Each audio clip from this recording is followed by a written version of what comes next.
This is Stephanie Richards for the e-reporting program. I've logged into my Fax account and I'm ready to take a charter trip with Fax. I'll go to Trips, enter and revise Hales, and then I'll select Charter.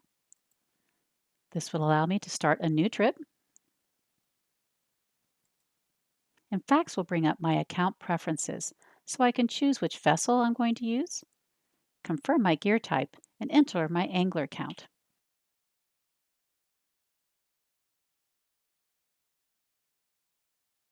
For landing time, it's a little late in the day when I'm making this video, so I'll enter an estimated landing time in the future and then choose one of my landing locations that's saved in my account preferences. Once I've confirmed my information, I go ahead and send my trip start hail. So I'm ready to go fishing. Fax waits for me to come back and tell it what I want to do next. So I can cancel my trip, revise my trip, or let's go ahead and send that harvest information from our first trip of the day. I was planning to do some bottom fishing to get some bait and then do some live lining.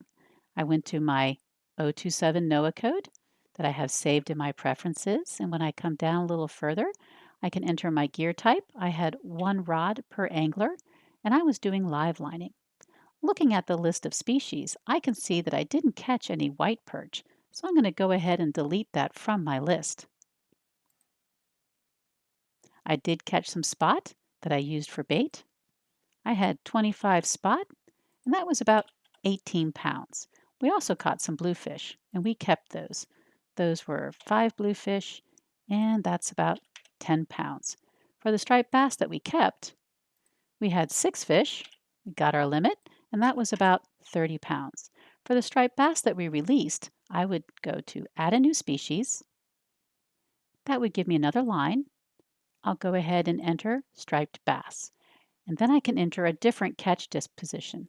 As a pilot program, this additional information about discards can help us better understand which regulations are working and which ones do not. So these were undersized fish.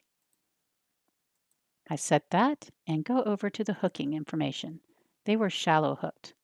If I was releasing fish that were legal size, Fax would ask me why, the discard. So we reached our limit, which would mean these would be bigger fish. So I'm going to go ahead and update that. And then I can send my trip end hail. All right, we're all done fishing for this trip. I go back and I pick up another group of passengers so I can start another trip and run doubles today.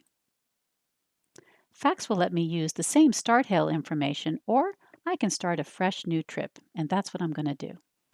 I'm going to be taking a trip on my other vessel, and when I go to vessels, I can select from the boat that Jeff Harvester owns that I'm able to run trips as an operator, or I can go to the Sea State for my second trip. I'm taking out 6 passengers again, and I'm entering my estimated landing time. I choose my landing location, and just like my first trip, I'm ready to go. So I'm out fishing with Fax. Once I've finished, I can submit that second trip end hail. This time I was going out to a little southern on the bay and coming down to the gear details. I had 10 rods out because this time I was doing some trolling. We did catch some Spanish mackerel. We kept those, 2 fish, for a weight of about 8 pounds, and then we caught our 6 striped bass for 40 pounds, and we were done for the day. Once I'm done, I send my trip end hail. My trip becomes part of my trip history in Fax. For more information about the Fax program, please contact the e-reporting team. And remember, you can always call our 24-hour helpline if you need assistance while using your Fax account.